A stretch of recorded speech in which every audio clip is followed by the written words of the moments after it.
سال 2003 سال بین المللی آب تازه.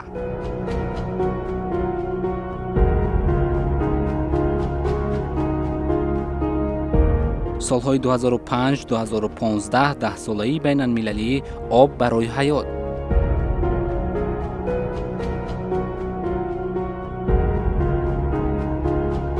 سال 2013 سال همکاری در ساحه آب.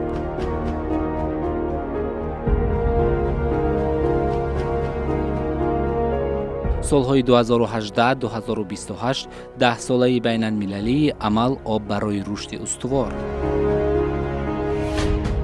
4 اقدامی بزرگ است در ساحه آب که جمهوری تاجیکستان با پیشاهنگی و تلاش‌های پیشوای ملت محترم امام علی رحمان توانست بهر تأمین آب آشامیدنی لب تشنگان سیاره روی کار آورد و پیشنهاد جامعه جهان نماید.